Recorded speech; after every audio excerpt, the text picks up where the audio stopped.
Hello there. This is General Grievous, and you are watching the Cantina Club.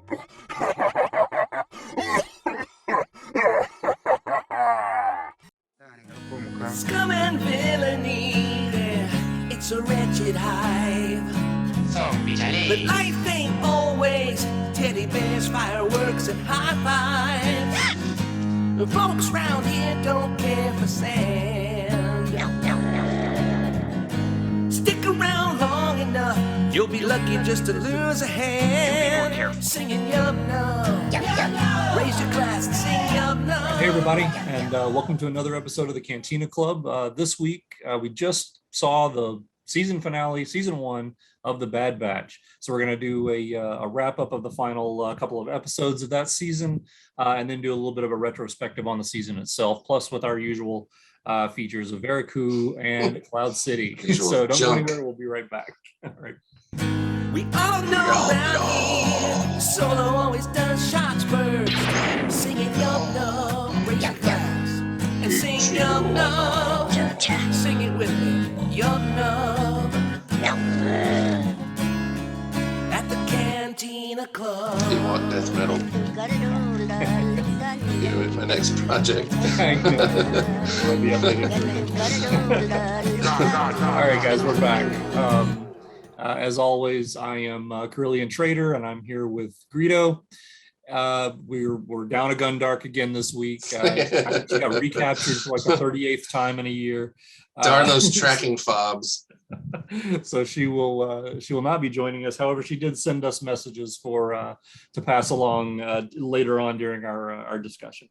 So I'll get to that. But we're going to start as we usually do with our Veriku segment. And this week we only have something from Greedo. So I'm going to go ahead and turn it on over to our resident Rhodian. Okay, Joe. It's Ian McDermott autographed 11 by 14. You see that on your screen? Yes, nice. Yep, as you can see. Yep. Anne McDermott. No, it's Ian. I ordered this from Star Wars Autograph Universe, StarWarsAutographUniverse.com, SWAU. If you're Googling it, you Google any of those. They did some signings with Ian McDermott. They still have a few things in their store. I really like this image. I always like this image, and it being an 11 by 14, I'm fond of bigger stuff than 8 by 10s.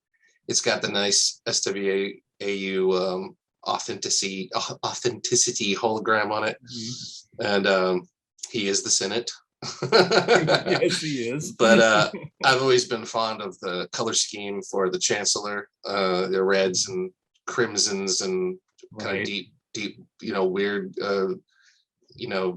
colors that he uses. So they had a lot of images to choose from, and they also had a couple of these left, so I wasn't sure which autograph I would get. So I'm very pleased that this autograph in gold deco is so big and came out so well. There's no bad spots on the pen or anything like that. So very happy with it.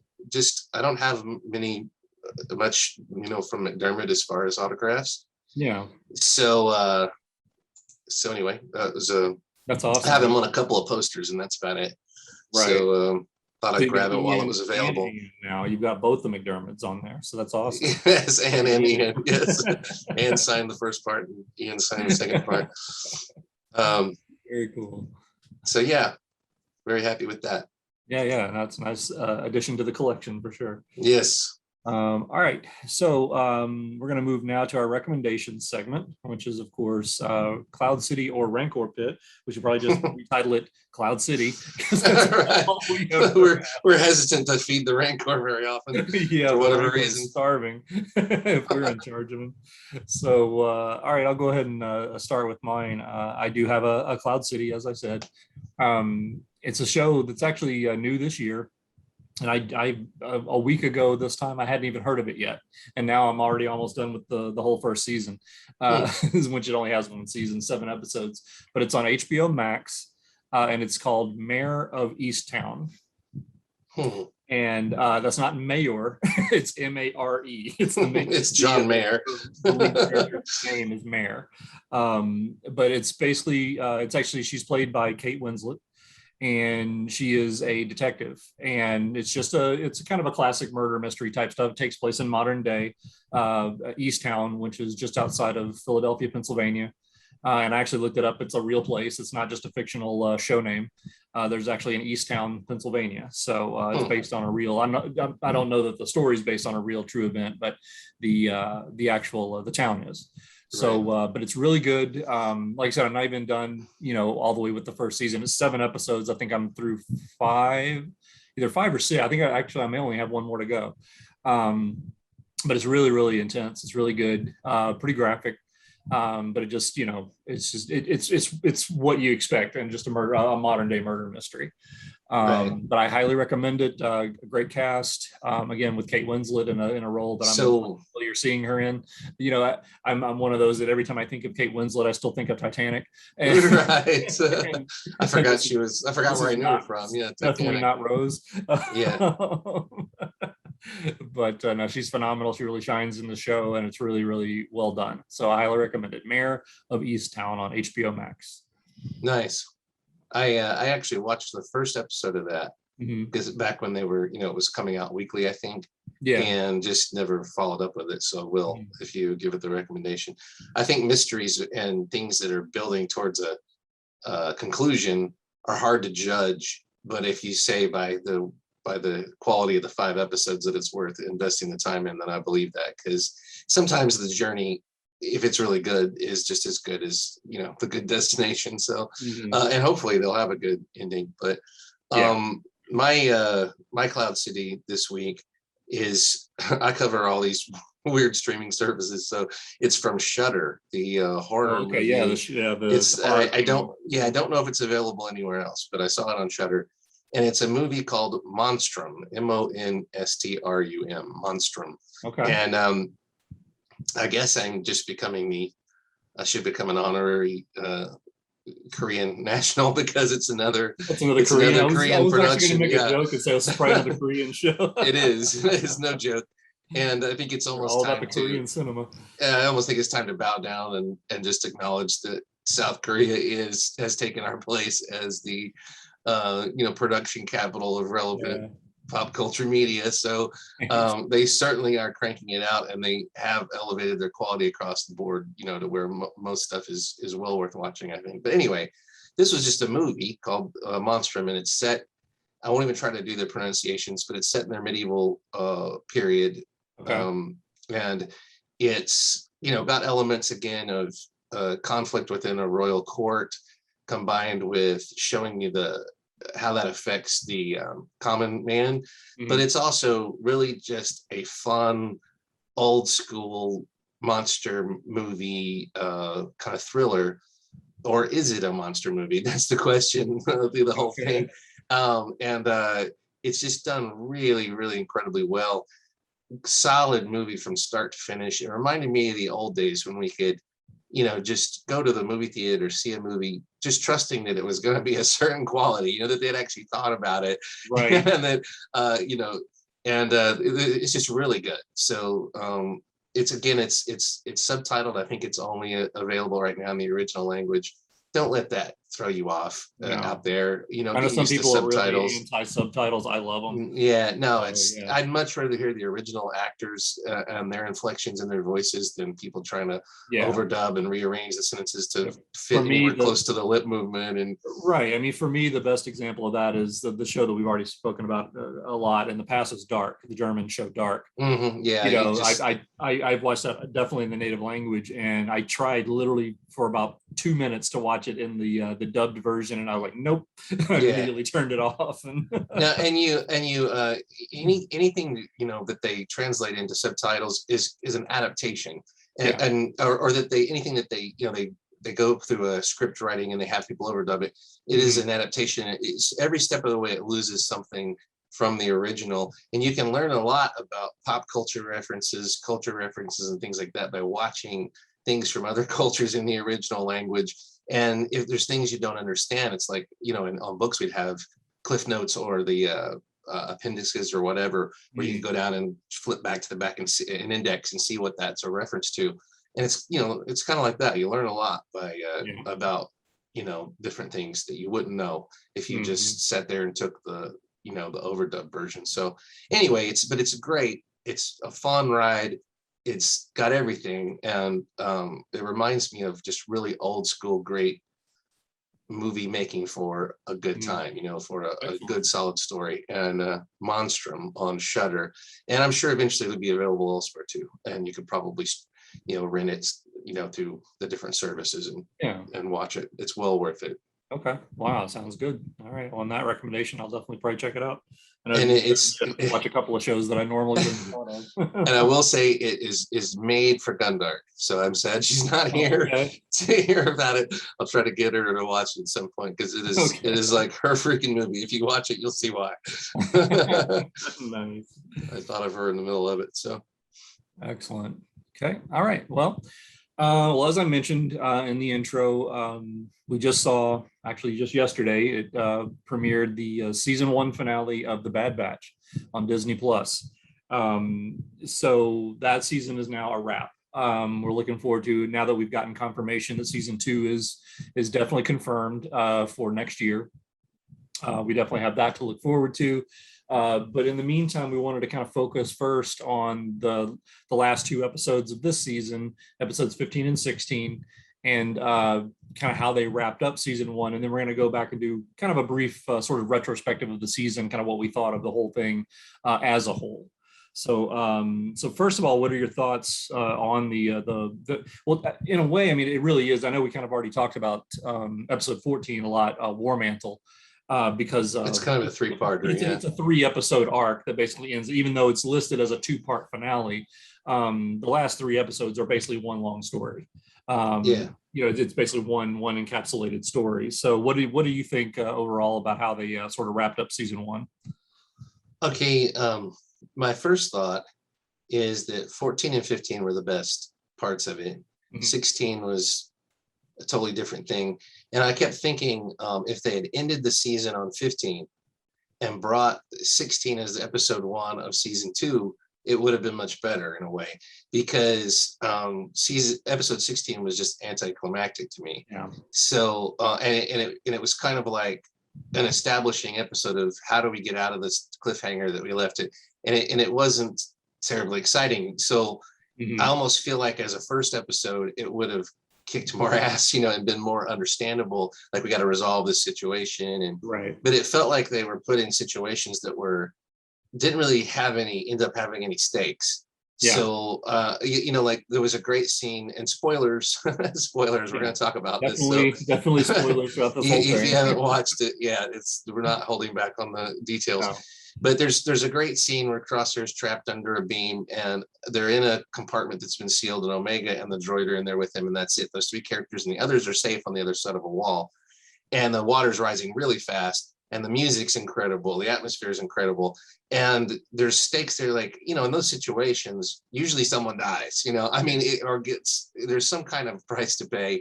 It's set up that way. So when you set it up and they just rescue each other, and it's no problem.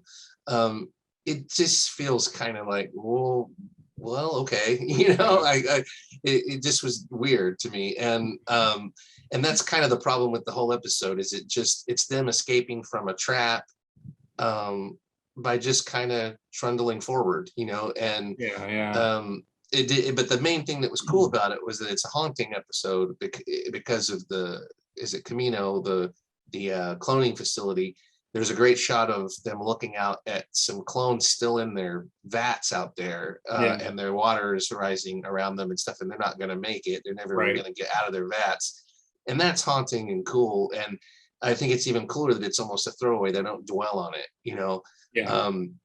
But again, it's an anticlimactic episode. The 14 and 15 maybe were just that good, but 16 should have been episode 1, and I would have been a lot more forgiving of it, I think, of the second season. No, that's I didn't think of that. That's a really great way to look at it. I think that would have been a brilliant idea, is for them to have episode 16 be episode 1 of season 2. And last thing I want to say while I'm thinking about it is the way the episode 16 ends I really was fooled. Like, when the screen went black, and I was like, okay, what's the next scene? Right. Yeah, I was like, that's it. And instead it was the credits. I was like, wow, that's really an underwhelming spot to leave us. You know, it would have been so much better with that dark ending at the end of episode 15, where they all run into the thing and it just gets bombarded and you see it going down in flames. Right. Now there's no suspense. I don't really have a great reason to look forward, you know, like on the edge of my seat to tune into the first episode next time. So anyway, that's it. Yeah, so I got other stuff to say, but I'll let you talk. I agree. I think that episode 16, while it had its moments, it was a letdown overall, especially in the context of a season finale. I'll get into some of the stuff that I love about it, because I'd rather in talking about that episode on a positive note. But sure. The stuff I don't care about, to me, I guess the way they did it to me for this, the way they wrapped up this season, it's almost like they took a card out of a play out of the Game of Thrones handbook. Because if you remember, the next to last episode was always like the episode where everything exploded, and then they always had like that last episode where everything just sort of the dust settles, and they just okay, and now what are we going to do? Okay, yeah, let's go to next season, and nothing really happened. Right. That's kind of like what happened in this. That's a good point. So yeah, all the climax was really the episode before, but that being said, this episode was very haunting, in the way it was, sort of presented, as they say, filmed, but it has, that's the thing about these episodes, Clone Wars and Bad Batch, they have a cinematic quality to them. Absolutely. The way they're animated, and the way they're shown, the way they're literally, the angles they use, it's what you expect from a feature film. So it looked amazing. You brought up the point about the music is perfect for this episode. It's been great throughout the whole series, just like in Clone Wars. And I think I made reference to you last night. We were talking about it a little bit, and I even noticed a couple of almost like throws to Alien in a way, the way absolutely darkened room with the flashlights looking around for stuff, and then they just had that real sort of atmospheric, echoey sort of, there was like touches of industrial stuff in there almost. Exactly, like machinery, and agreed. And honestly, that I even noticed a bit of a throw to or a nod, I should say, to Titanic at the end when they're trying to come up through those tubes, just the sound that the rubble made coming down, and stuff like that. It was very reminiscent of what they used sound effects in the movie Titanic, of the other underwater debris falling down and stuff, and slowly sinking. But anyway, only in this one DiCaprio lived. Everybody lived. Exactly. So overall, the episode again was a letdown. The very ending, I'll go ahead and talk about that, because like you, I was like, what, that's it? Come on. I here, and this is just a personal thing for me. So other people I know probably love this stuff, but I could not begin to care less about the cloning stuff at this point. Who created Snoke and the Palpatine clone. No, let's leave that mess alone. It's better left as a mystery. It's like they're trying so hard to tie all this together. I couldn't care less about that stuff. So, leaving that as the last thing you see, I'm like, so, this is supposed to be character driven, really. They chose that halfway through the season. It became obvious it was character driven rather than plot driven. And so to end on a plot point, with a character who's impassive, is alien and impassive, and I can't even tell if she's upset or what about what's going on. Does she have a plan? Is she scheming? Is she just a pawn? I didn't. I would have much rather ended with some resolution of Crosshair with the Imperials. I'd have much rather seen the Imperials land and him facing some kind of uncertain future, or showing the dynamic between him and them, something. I just expected to come back to the characters, and it really didn't, and it just kind of sat there. So it was odd, but maybe they just didn't have anything else to go to at this point in time. But that's why I say, if you run out, save it for next year. Leave us on a cliffhanger, and give people a reason to watch. So. And there really wasn't much of that at all. So I just, like I said, don't care about the cloning stuff. It I like the cloning interesting. stuff as a backdrop, like in Mandalorian when they Oh, came absolutely. across the Yeah. tubes of things, and you're like, Mhm. what is that? I don't want it explained. I don't, because the Right. characters shouldn't understand what they're seeing. If they Right. do, then there's no secrecy, there's no conspiracy. If Mhm. people have figured it out, 20, 30 years before it comes to fruition. So you really should just see hints and clues of it. It's like a video game. It's background. It's Mhm. lore. It hints at things, but no Yeah. one ever puts all the pieces together and sees the big picture. Every time they reveal things, runs the risk of being disappointing. Yeah. So just let us let us have some areas of mystery, please. Yeah. Leave the mystery alone. Yeah, you don't Right. have to explain everything. Yeah, exactly. And what does Snoke matter anyway? He was a buffoon. One of He the died most like a heroic buffoon. characters in the history of Star Wars. Right. Yeah, it's like, who cares? He would have had to do the coolest stuff ever to be relevant before he died at this point. Like his backstory, that'd be the coolest thing ever. But anyway, so about this, I also want to say, like you said, the visuals are incredible. Mhm. The water effects are awesome in episode 16. Phenomenal. Yeah, the shots where they're up on the surface and the water's tossing around stuff. I mean, it's almost like watching a movie. It That is. part of the animation. The weak spot of this Lucasfilm animation is the character movement. Anytime they talk to each other and then they all turn together as a group and run, it's so pre-programmed. Like the characters don't have a lot of fluidity in their motion or anything, and that's okay. I mean, can you imagine how difficult it is? Right. But you're not seeing the frame rate of the animation either, which in most animation, that's where they save money, is they simulate the frame rate and try to fool your eyes because they can't afford to have a high frame rate. You really don't see that in these. It's very cinematic. There's a lot of blur motion used so that I guess it fools you. But when they get into those water effects, the fire effects, the motion's really natural and cool looking. And just like Clone Wars, there's a lot of stuff going on in each frame, which must take a ton of work. So never going to criticize that. And the music is phenomenal. The music's really grown on me. And when they started using the Stormtrooper theme in the episode 14, that was when I really started paying attention to the music. And what a great treasure trove to have to call upon John Williams' library, to pull out whenever you want. Absolutely. Is just an incredible resource. So fantastic. So anyway, any other thoughts on this three-parter? It was great seeing, of course, the crux of it was Hunter and Crosshair. And Omega was just kind of a witness. But it was interesting seeing Crosshair over and over again choose to be the bad guy. And even given the choice. Down from that. Yeah, he's no apologies whatsoever. And he just straight out calls them out for being wrong. And I also thought it was interesting too, how, we got in, I believe it was episode 15, how he basically called them out for leaving him and not coming back to save him. That was very interesting. Because they set it all up to where it looked like, they made it look like he was, has had his chip altered to make him extra evil or whatever. And but yet here he's still saying that he has his own faculties, and that he claims, anyway, I don't necessarily believe this, but he claims that, I had my chip removed a long time ago. I think to me, that was just him saying that to make a point that he's making this choice on his own, that he's not, I'm not just some pawn of these people. I'm doing this because I want to do it. And I disagree with your choices. I'm making my choice. So we're done, at least that's the way I'm interpreting that. I kind of see the same thing. And also there's a dynamic of, he doesn't hate Omega, but he despises her because she obviously is taking his spot.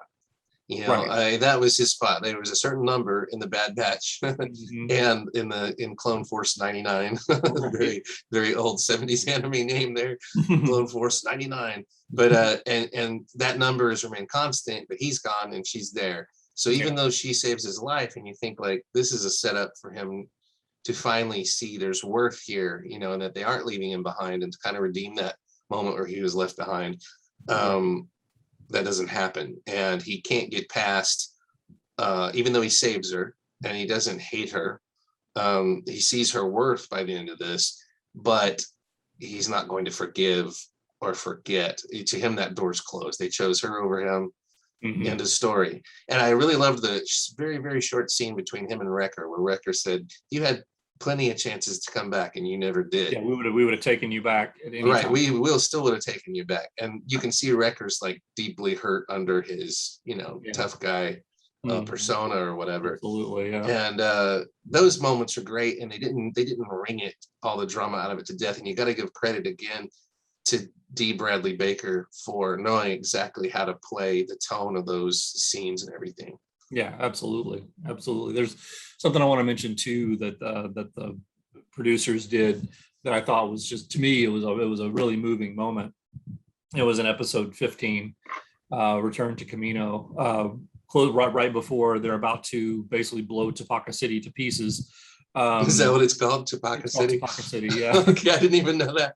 Yeah, the planet is Kamino, the actual city is Topeka City. Okay.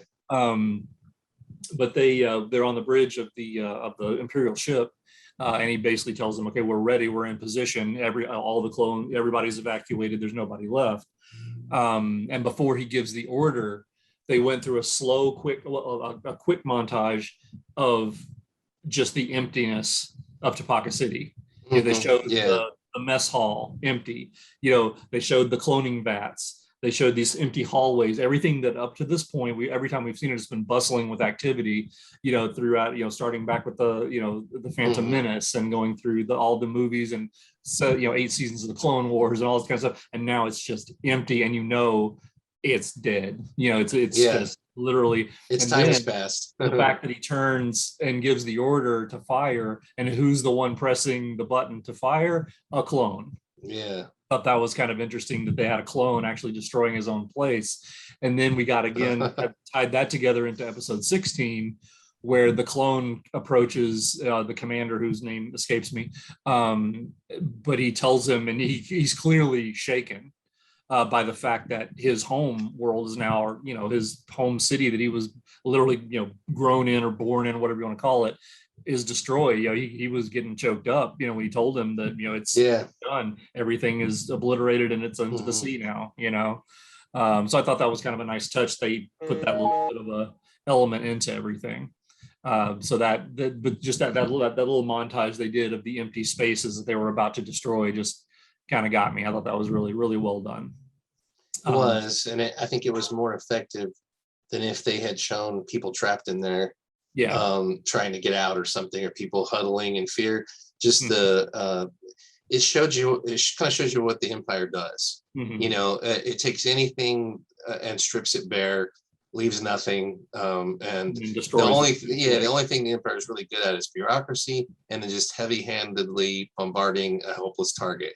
They're not any good at actual fights. They're just really terrible at any actual combat, but they have overwhelming force, and they have that ability to force people to go along with them and to take the best and everything that people have to offer and just not even use it properly, and just waste it. And you end up with all these empty facilities and then just ashes, and it also shows you what happens to the people who go along with that, who sell themselves out. It's like they lose everything they value. You become, it's like Hunter said, I think Hunter said it, you'll always be a number to them.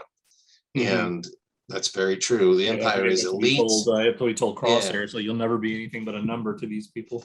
The Empire is elites and everybody else. And you it's very very structured system, bureaucracy, where everybody's filed away and you're not allowed to ever push the ceiling of where you're told you're supposed to be, and that's what's so soul crushing and awful about it. So anyway, interesting themes that they haven't really fully explored. There's still no villain. I don't like that, but the commander did have his moment where it was a little heavier moment where he's watching the destruction from the bridge. And I thought that was a cool moment because it was quiet. Like everybody on the bridge was kind of just doing their job, but it was almost like a library. It's like, if anybody'd spoken too loud, I've been like, shh, or something, And he's sitting there just impassively. The look on his face is like he's almost bored. Like he knew this was coming, and it's just another thing he has to do, right? As part of his job. In the job. Yeah. And and typical Imperial fashion, they're so arrogant they don't finish the job correctly. Right. So they're like, good enough, that's long enough. Let's go. Surely our overwhelming might was enough. That we don't have to sit here and watch all of this. And it's also weird to me. There's a lot of flaws. Like, I don't understand why they leave a ship sitting there on a platform. I mean, I know it's like, well, it's a small thing. It's away. I don't care. They got sensors. Since when can they not see a ship? The signature of a ship on their scanner sitting there. Why wouldn't they just it wasn't nuke that far away? Fire one bolt at it and put it out of commission. There's a platform there. Blow it up. You blow up everything else. Right. And the Empire had to know there's underwater tunnels and stuff.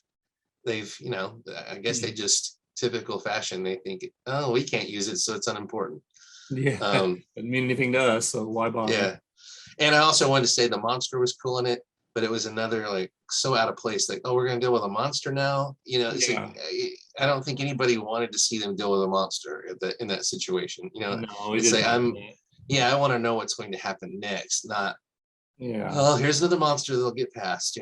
It was cool, but it would have been better as a middle of the season kind of encounter, not a thing at the end.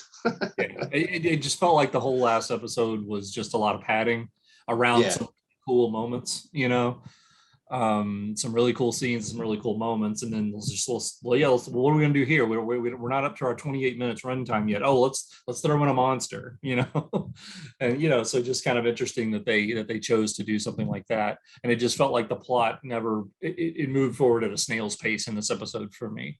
And we've already discussed how it ended, so it just kind of built, and even then you go through the snail's pace and you get to a very unsatisfactory climax. So just left me, again, I was disappointed in the final episode. It doesn't ruin my my feel for the whole season or anything like that. I still love the show.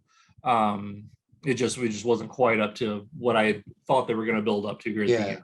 Well, let's put it this way. If you say we need to go from one end of this field to the other, and let's go, you can't have 10 obstacles spring up in that one field. The field's not that interesting. You got to have one moment that is the big moment you overcome to get to the other side. Not, oh, we're about to drown. Oh, now we're attacked by monsters. Well, now we're in a sealed chamber. Well, now we're in another sealed chamber. And the only way out is we may drown on the way up. We got to get past the debris field. It was like a video game. Yeah, it really was. That's a really good way. Let's beat this level. Now I'm rising to the surface. Oh, the debris is pulling me down. Oh, but now the droid is out of power, so I have to go save him. Right. And you stop believing every time there's stakes and they don't deliver anything. It's like, well, that was easy. It's like the droid's running out of power. I'm like, oh, I get it now. The droid's going to be like, I did my job, and you feel bad for the droid. But no, they, Crosshair, who murders families and stuff and helpless prisoners, saves a droid for some reason. Like, he has this harpoon gun ready to go for this moment, and it fires through the water somehow 100 meters, down. I mean, he's Crosshair. That's his superpower, is to hit things. He's the only Imperial ever. I mean, if they better recruit him, because he's the only guy in the entire Empire who can hit the broadside of a barn. They really need him. That's a great point. They could have sent him to Alderaan instead of the Death Star, and he would have done a better job, than the Death Star. He would have got Princess Leia and all the important people out of the way, just with like 4 shots. If he waited until they were standing behind each other, he could have gotten a 1 shot probably. But that was a great scene where he ricocheted his shot through all the Imperials. That was badass. It's like how they underestimate these guys over and over again is really cool to see. It's one of the cool things about the show, that you kind of get used to them just running around and wrecking things, but then you see once in a while these flashes of like what these guys are holding in reserve and why they were so feared, why they were so effective. Is they don't think it's any big deal. It's just part of their skill set. But part of what they do. Their skills are so superior to everyone else that it's almost funny, Yeah, agreed. Okay, so let's talk a little bit more about kind of the season as a whole and what we thought of it. What are your takeaways overall as a series? Where would you kind of rank this amongst like the other shows that are out there? Well, my main observation is that this is a continuation, and so standalone, I don't think it does very well, because I don't know that it brings in a new audience or anything. I don't know that there's stuff there for a new audience to really latch onto and get excited about. because of the pacing of the show, because of the kind of limited nature of the new things that are introduced. But taken in context of the Clone Wars and Rebels and all the other Rebels and all the other content that we've seen, it's a good continuation, and people that are into that are going to be into this. I don't know that it does anything new, or so I look at more the production value as being a plus. Disney Plus, this is the plus part of the Disney, is that they have some money to spend again, which I really thought would never happen again. Once I saw Rebels, I was like hopeless. I was like, we'll never see Clone Wars quality again ever. And I guess because of all the work they did on Clone Wars, they're able to produce it maybe at a lower budget because they know how to do it. I really don't know, and I probably don't want to know how they do it. It might involve some very low-paid jobs in Southeast Asia or something. But anyway, the quality is the thing I take away from it. It was solid. It was a solid show. It wasn't compulsive viewing for me. I watched it early on Fridays because I didn't want to get spoiled. Because I like to look at Star Wars stuff. So, but my takeaways are the production values. This is a good direction. I'm worried about the regurgitation of the same storylines again. I'm wondering if there's a not enough new ideas going on. But it's good seeing more locations, and expand. We're a little bit more world building, some characters in there, but it's not essential viewing really for me so far. It's just a fun thing to watch. I do think the characters are charming. My other takeaway is D. Bradley Baker is practically a voice genius and very underrated voice actor, because it had to be incredibly difficult to act all those parts and just hit the right tone with everything, where you're not being overly dramatic, but still being effective. So anyway, that's my takeaways. I'm not sure where it sits with me. I mean, it's a good show, it's a solid show, but it's not like The Mandalorian or Clone Wars really. It's just kind of a continuation. It's a good little corner to explore, but so far nothing too compelling for me. Okay. No, that's absolutely fair. I really do like the show.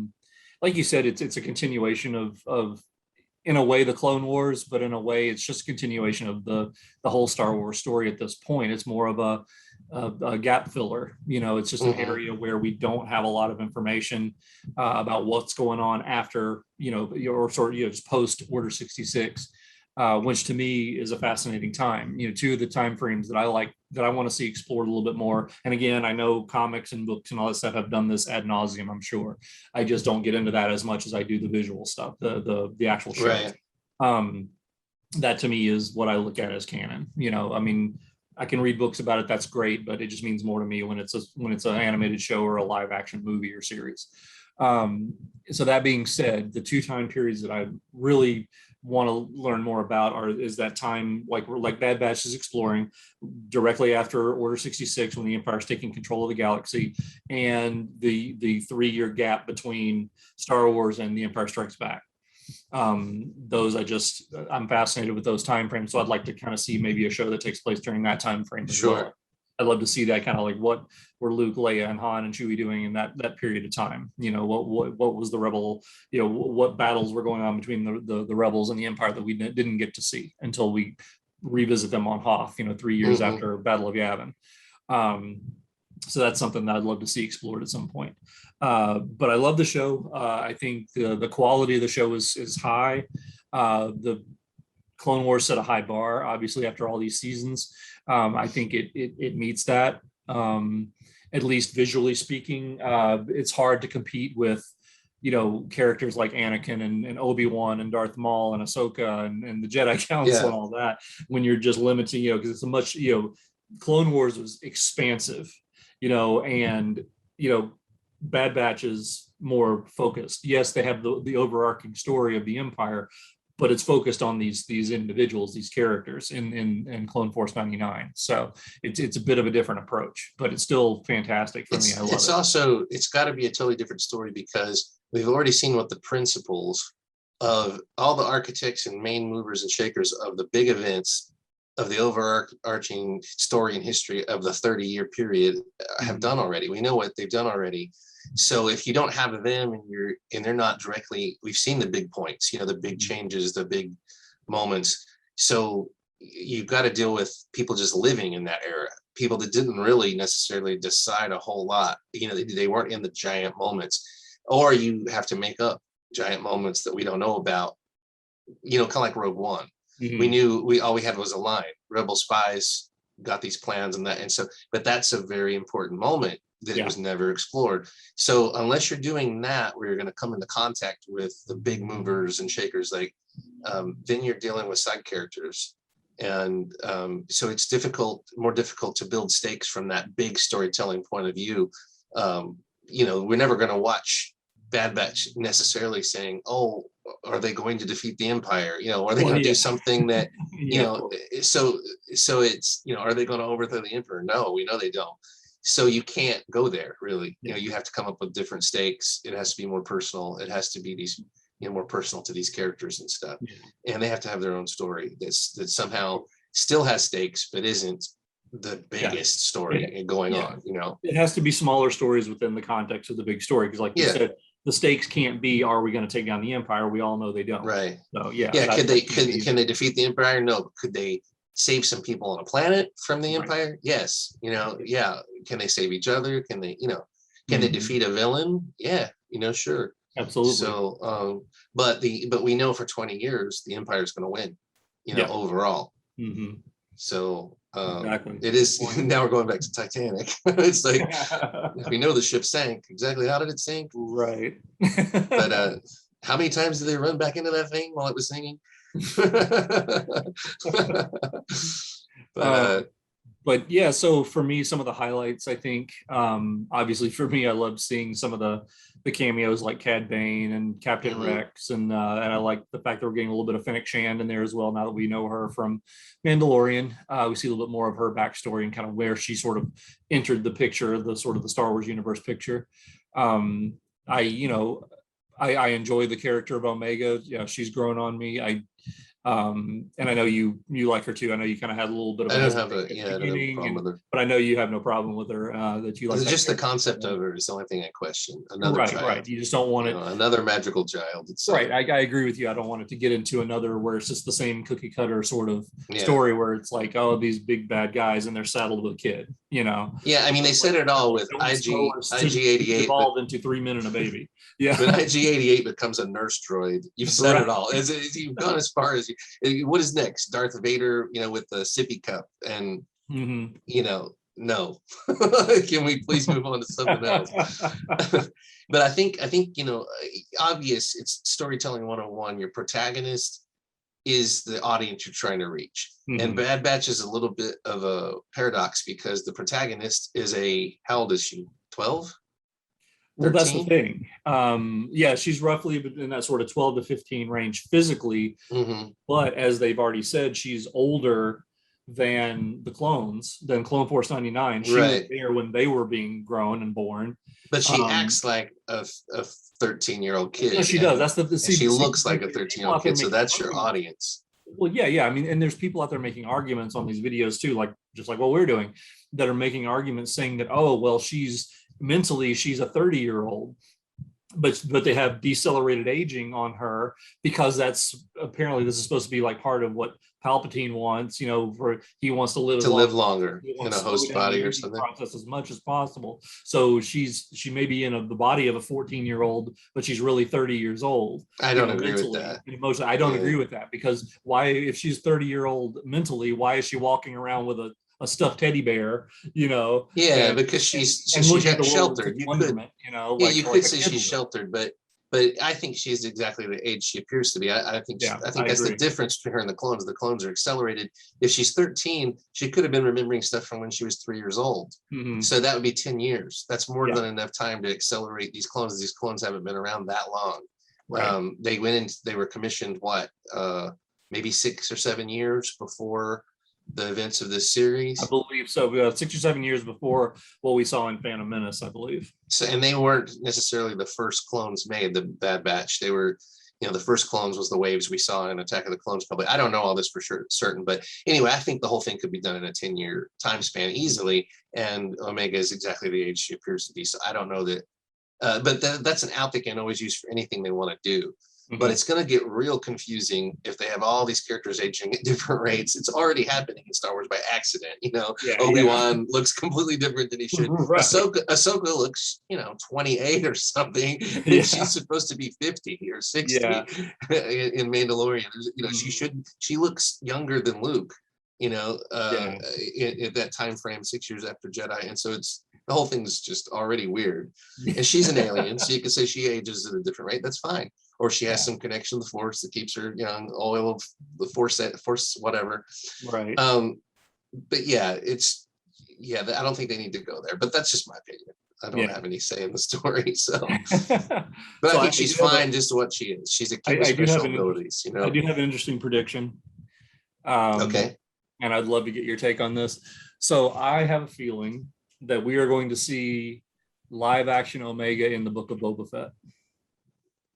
Okay, I think that's very, very possible. I think that's the whole point of bringing Fennec Shan into the Bad Batch, capturing her like they did in that episode and having that sort of back and forth for a couple of episodes. And now it's going to mean something, when 25 years later or whatever, 30 years later, they're going to meet again at Book of Boba Fett. I have a feeling, because obviously we've now established that. They haven't said the words, they've given the impression that Omega is Boba Fett's biological sister, right. They're the same, from the same DNA as Jango, So one was raised by Jango and one was not. One was left behind. He only asked for one as his price. One clone so as they his kept price. Omega. Yeah. And they do have that in common, that that's another reason I don't think she's been artificially aged or de-aged, because Boba wasn't either. They need to have some commonalities if they're ever going to play off of each other. But this gives us another family, a Star Wars family. It suddenly elevates Boba Fett completely from, this irrelevant kind of costume character to he's suddenly a legacy family of Jango and the clones, and they carry. And I really like these stories that carry legacy weight, like will Din Djarin we inherit the power of Mandalore. Right. Will Grogu or Luke or who inherit the power of the Jedi? Which of course obviously been shown it was already all along, but there's all these questions of heirs and who's next in line. And I love struggles for power. Even passive struggles for power where people are given the power and they don't want it. Yeah. So there's a lot of potential here, but I know there's got to be people, including myself, are getting a little antsy that the galaxy seems to get smaller and smaller, the more of it we see. We're always going back to Tatooine. We cannot escape the gravitational pull of Tatooine. Right. Everyone is related to everyone, and everyone's seen Cad Bane, everyone's seen C-3PO. C-3PO could write a memoir that just, would floor everybody. If he had everybody in the galaxy. Yeah, he's been there for everything. Jar Jar alone, if they had him around, can you imagine the stories he could tell? But and R2 is there for everything. And I know that was the original idea, but who knew that everything was going to get so huge, Right. But when you have this massive galaxy and it turns out we're siblings, or whatever, it's everything being so interconnected. It's cool from a certain point of view, and from another point of view, it's very contrived and gets old. And just ask Stephen King. Oh, right. Yeah, I can see the argument on both sides of that. I look forward to it. I hope it happens. I think it would be cool. Well, they got to go there. Yeah, I mean, and it would be such a Filoni Favreau thing to do, because they're all about bringing those characters together. You can't have Boba Fett come back and just do nothing with him.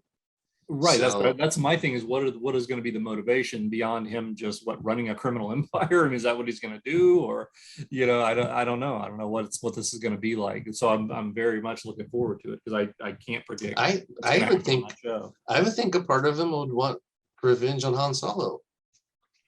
Yeah. I mean, what other motivation is if he ascends a criminal empire?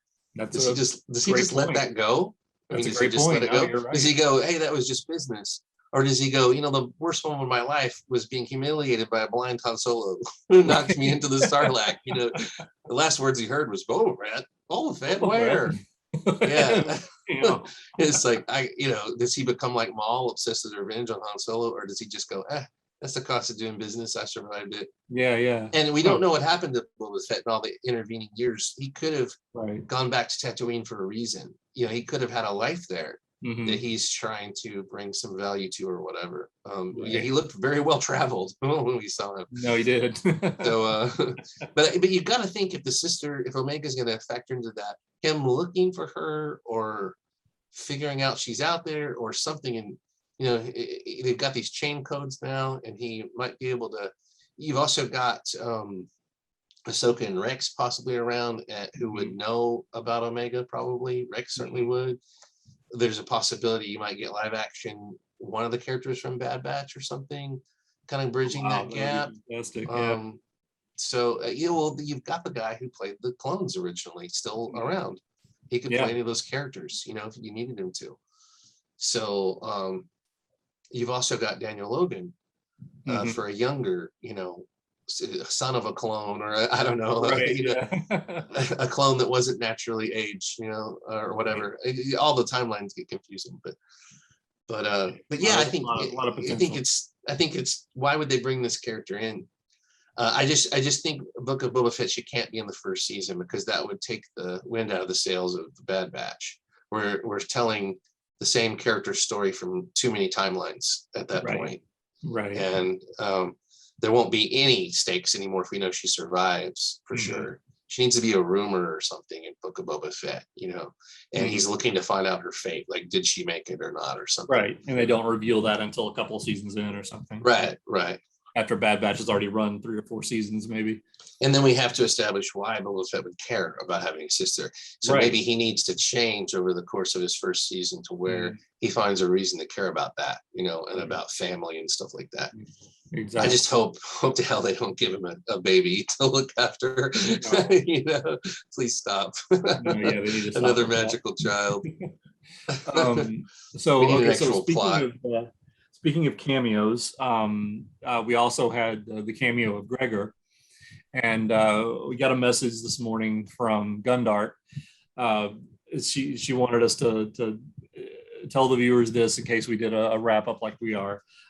She said that Gregor, the clone that the Bad Batch was sent to rescue from the Imperial base, is my new favorite clone. He cannot be eclipsed.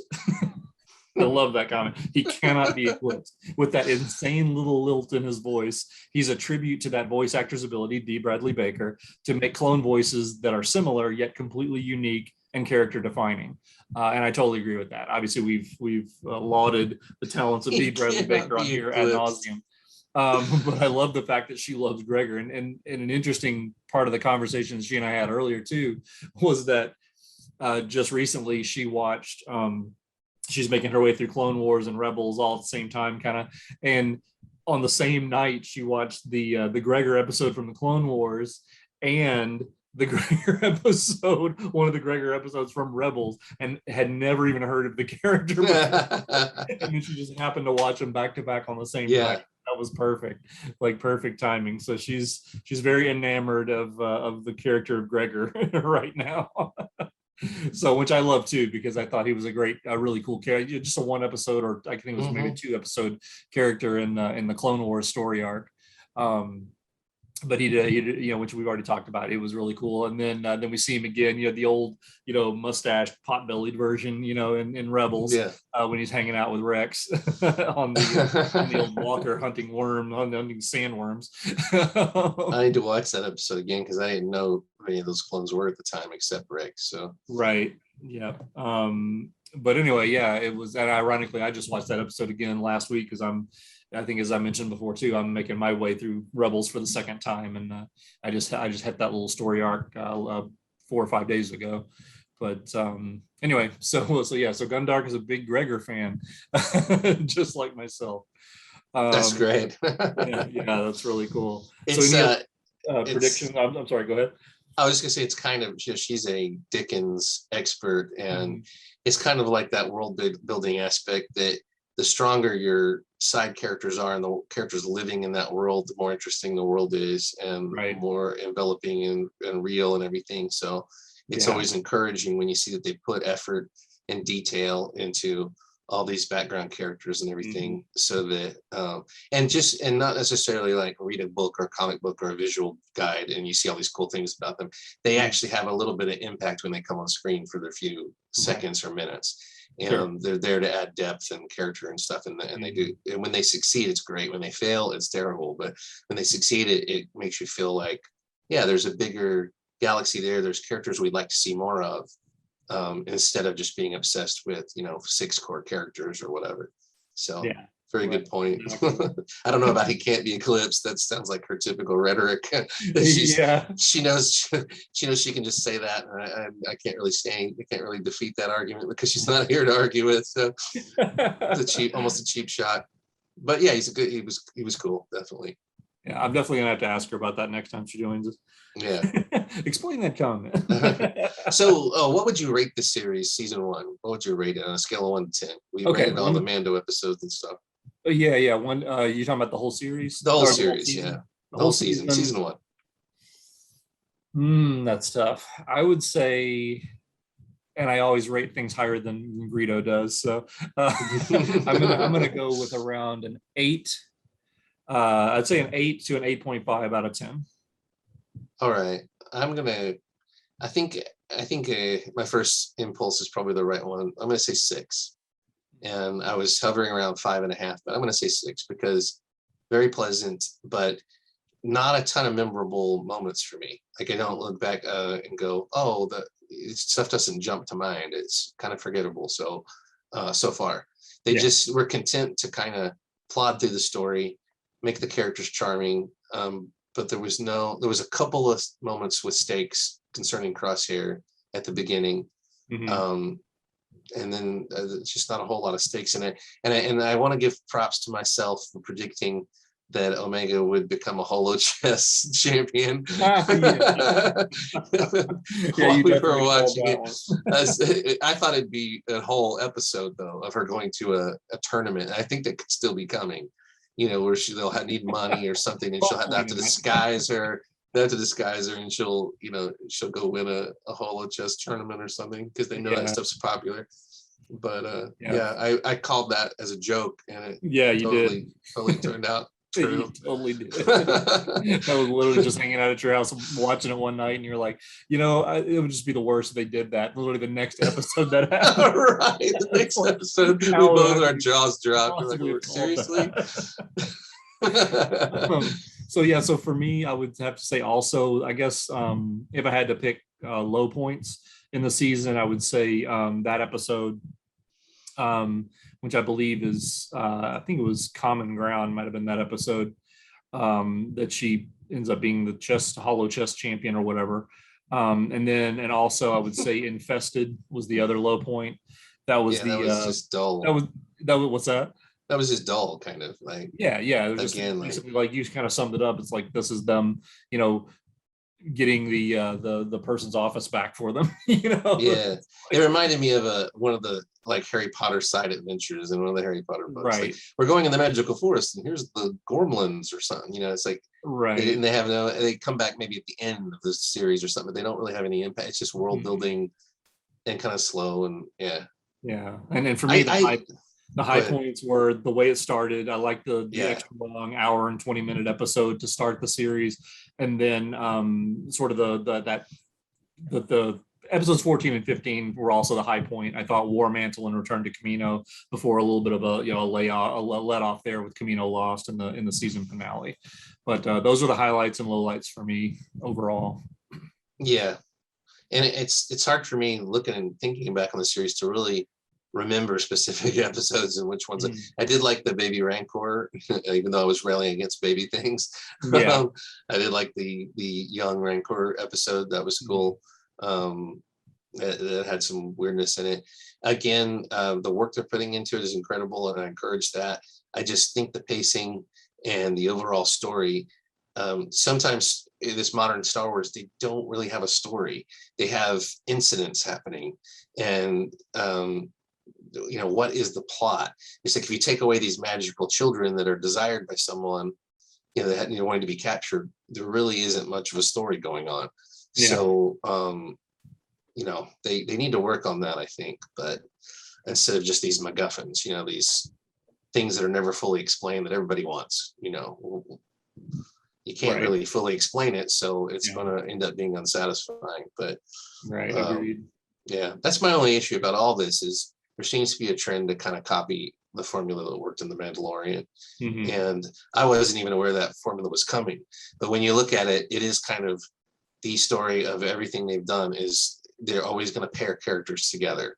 There's always always two there are, a master and an apprentice. Clone Wars is the story really partially of Obi-Wan and Anakin, but really Anakin and Ahsoka is kind of the main pairing. But again, master apprentice, mentor, follower, and it recurs again with the bounty hunters and with it's just kind of repeating over and over again. And then the other story is family, and good versus evil. But anyway. So let's wrap up with predictions. If you have any for the next season, the one thing I don't want to see happen is, they literally did nothing but set it up in the season finale.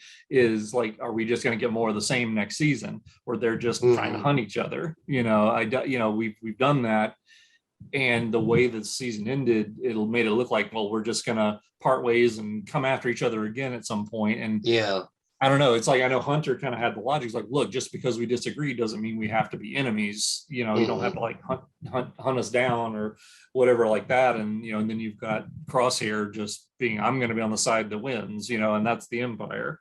I don't see at this point Crosshair even being relevant to why would he pursue them anymore? They've kind of made their peace. There's a whole vast galaxy. If he wants to advance himself in the Empire, he's already had that thing where I'm going to be the one that catches them. I'm going to catch it. Well, he did. He caught them. He had his chance to have a reckoning, and he let it go.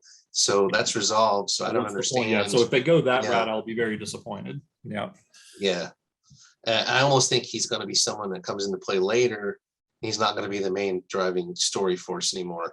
He will establish his own thing, and then they'll cross paths, and he'll either help them and they'll ask him for help, or he'll oppose them, because they'll find another. Obviously, the Bad Batch, not obviously, but they could become part of the rebellion, which would then set them at odds with someone who has ambitions within the Empire, like Crosshair. But it's another weird coincidence. Like, why would they end up directly opposing each other again? Their homeworld's gone. Their link is gone that they would go back to. So, is that commander really going to say again, "Oh, Crosshair, I'll give you another chance to get Clone Force 99"? No, I don't. I don't see that. Exactly. So, I don't know where they're going next. And I'm to be frank, I'm just not all that interested. I'm like, I'll watch it when they release it, but I'm not on the edge of my seat. I really feel like I've seen plenty of these characters. I don't know what they could do next, and so I'm not gonna sit there like, oh, I wonder what Clone Force 99's up to. Let me go get the book or I've seen it and it was good, and I don't. If they make more, I'll watch it, but I'm not. It's Mandalorian. I want to see what happens next. Yeah, right. And Boba Fett, I want to see what happens next, but I'm not sure about the show. So but it's good. I just hope they do something new for season 2. I don't want them to go back to the same trope, like you said, of hunting, each other, and I don't want them to go back to just running missions for Sid, because we already did that. I don't want it to just become a mission of the week kind of thing, like kind of the middle of this season did. But yeah, I mean, I'm looking forward to it. I know I'm a little bit more invested in the show than you are, just because it's just, to me, it's more of a direct derivative of Clone Wars, which is one of my favorite absolute things. So yeah, I'm definitely looking forward to season 2 next year. Just interested, just hoping they take it in a different direction. And as far as cameos coming up, I have a feeling, I don't know why, but I have a feeling we're going to see a Vader sighting at some point. In Bad Batch? Yeah, in Bad Batch. I think we'll get some sort of Vader sighting, even though I know we could get Thrawn. They basically put him in everything at some point, at least a cameo here, cameo there. I think they'll move away from those kind of stakes and make it like there may be a system they try to settle in. They may even become farmers or something. The clones have shown a propensity to be able to change and adapt to their surroundings and do whatever they're very capable, so they could do whatever they put their minds to. Yeah. I think they could, invest in something, create their own business or whatever, their own livelihood. And then for riveting television. well, I think that could be the setting for the next Filling the beginning. fields. Some time would pass. I think some time would pass. And then you have something disrupt that, of course, to where they have to brush off their, Right. we're Clone Force 99 again, and help people and everything and protect what's theirs. Or, so, a lot of this series was people asking them for help. Omega was their conscience going, look, these people are asking for help. Exactly. These people are asking for help. Those people are asking You for have help. to help them. Yeah. And as a tactician, they're like, well, we don't do that. We go on missions we're sent on, and nobody's telling us to go, and it's tactically unsound, but okay, since you really want it, we're going to give it to you. It's like a new bike or whatever. We're going to go help these people. But I think the follow up on some of the threads they planted, as far as these rebellion type figures coming back to them saying, I know some people who are very capable of handling this stuff and are willing to get their, to oppose the Empire. And they can be trusted, because if they're outed, they will be killed or sent to the spice mines, So I think they'll explore more of that, but I hope it becomes more, it has some stakes for them. They find out what they want and where they're going. There's nothing worse than characters that don't even know what they want. They're just wandering around. Unless it's that kind of thing. Unless it's a story about exploring, being pointless and having no plan. Yeah. But I'll be there for season 2, and we'll be talking about it. Quality is great. That's my main thing I'm encouraged about. So keep the quality going and give us an interesting story. That's what we care about. Yeah, can we have some story, please? That would be good. Yeah, excellent. All right, any final thoughts before we sign off? No, give us a villain, Star Wars. Come on. Yeah, I'm still waiting. Give us a good baddie. We need villains. We need them. Exactly. All right, everybody. Thanks for watching. You know the drill. Hit like, hit subscribe, leave us some comments, and come back and see us next time. We'll see you then. Take care. Scum and villainy. One thing that was good about the show, there was not a single lightsaber battle. But life ain't always teddy bears, fireworks, and high fives. They had to get away from that at some point. That's why so many people just want to see lightsaber fights. They'll watch hours of fan films that are just lightsaber battles. You'll be lucky just to lose a hand. We did see in the episode 1. Raise your glass and sing yum Dana Jarrus Taylor. That's why I erased that for fun.